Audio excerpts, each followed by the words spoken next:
Olá, crianças, tudo bem com vocês? Hoje teremos uma aula de história.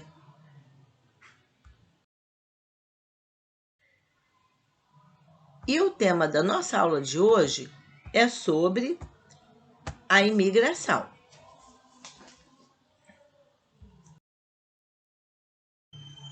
O trabalho e a imigração.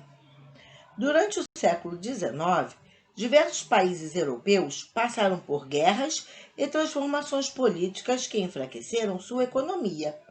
Com isso, as pessoas ficaram sem emprego e decidiram buscar em outros países melhores condições de vida. Nesse contexto, muitos trabalhadores vieram para o Brasil com a esperança de conquistar um pedaço de terra. Os brasileiros, donos de grandes fazendas, estavam acostumados a lidar com escravos e não com assalariados como os imigrantes.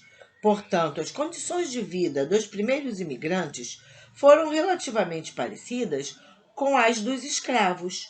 Eles eram submetidos a muitas horas de trabalho diário, tinham de produzir muito e só podiam sair da fazenda depois de pagar a dívida contraída com os seus patrões.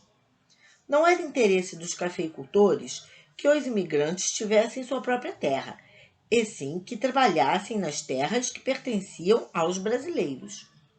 Com o passar dos anos, alguns poucos imigrantes conseguiram conquistar um pedaço de terra e outros se mudaram para as cidades. No entanto, a ideia dos imigrantes pobres de que fariam riqueza no Brasil estava longe da realidade.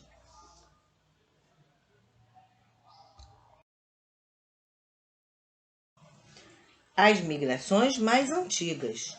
Não é possível datar quando se iniciaram os processos de migração, mas sabemos que os primeiros grupos humanos eram nômades, ou seja, não se fixavam em um só lugar, e que há mais de 10 mil anos andavam grandes distâncias em busca de alimentos, água e abrigo. Naquela época, o planeta Terra era muito frio, e onde hoje existem mares e oceanos, havia grandes geleiras que possibilitavam o deslocamento por caminhada.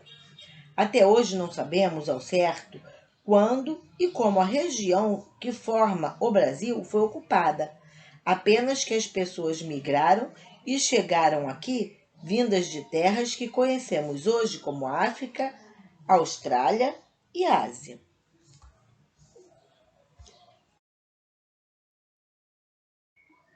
Imigrantes no Brasil. O Brasil recebeu cerca de 4 milhões de estrangeiros entre o final do século XIX e início do século XX. O maior número chegou entre 1887 e 1930. Inicialmente, os italianos foram o maior grupo europeu que veio para o Brasil. A grande maioria se instalou no estado de São Paulo. Os portugueses formaram a segunda maior população, além de vários outros grupos de imigrantes, como japoneses e sírio-libaneses.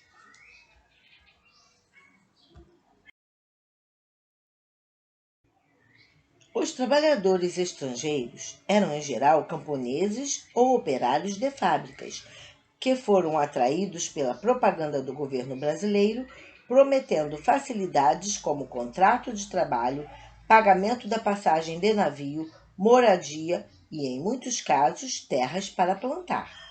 Assim, a esperança desses grupos de imigrantes era cumprir os contratos de trabalho, inicialmente em fazendas de café ou em fábricas nas zonas urbanas, e com o pagamento adquirir pequenas propriedades ou comércio. No entanto, desde os primeiros anos de imigração, houve denúncias feitas pelos imigrantes, como a superlotação dos navios, a falta de higiene e as más condições de hospedagem, o endividamento com os patrões brasileiros, que cobravam os custos da viagem, o uso das ferramentas de trabalho e o aluguel das habitações dos trabalhadores. Devido ao excesso de denúncias contra os patrões brasileiros, em 1902 o governo italiano proibiu a emigração, no qual se faziam acordos de pagamento de passagens de navio e garantia de hospedagem e trabalho. Os italianos que quisessem migrar para o Brasil teriam de vir com seus próprios recursos.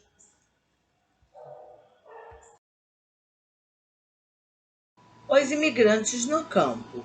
Houve casos de sucesso no processo de imigração para o Brasil. Apesar das dificuldades, alguns conseguiram conquistar propriedades. Diversas cidades da atual região sul, como Blumenau e Bento Gonçalves, foram fundadas por imigrantes europeus. Nessa região, as colônias de imigrantes se dedicaram ao plantio e cultivo de frutas, como uva, criação de animais, pequenas produções de derivados de leite, entre outros.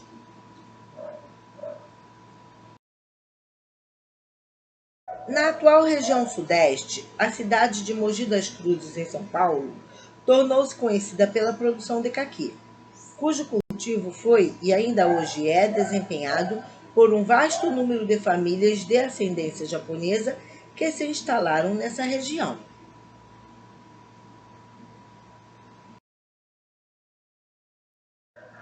Os imigrantes nas cidades.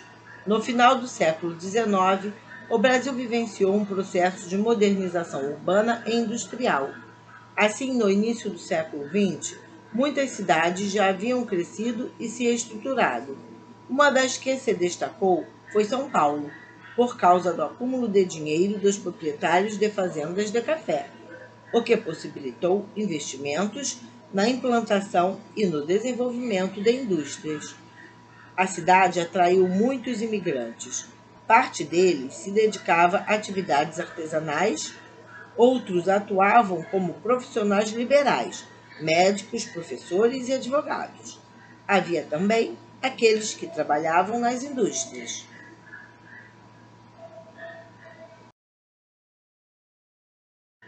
Os imigrantes que passaram a trabalhar nas indústrias moravam em vilas que foram chamadas de vilas operárias.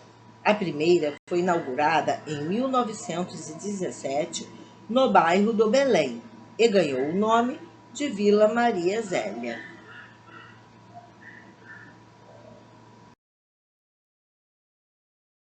A imigração na atualidade. As grandes migrações ocorrem em momentos de profundas transformações e, em geral, em razão de terremoto, enchente, furacão, poluição do solo e das águas, guerra, perseguição política e perseguição religiosa. As pessoas também migram em busca de trabalho e até mesmo pela experiência de conhecer e vivenciar uma nova cultura. Atualmente, a migração internacional continua muito intensa.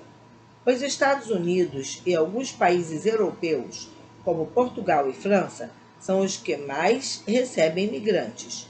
De modo geral, são de origem africana, do Oriente Médio, de Honduras, do México, da Venezuela, entre outros. Um dos maiores fluxos migratórios da atualidade é o de sírios, que fogem da guerra em seu país. A Organização das Nações Unidas estima que metade do fluxo migratório para a Europa desde 2016 é de população síria. Desse fluxo, cerca de 13,5 milhões de pessoas necessitam de assistência humanitária.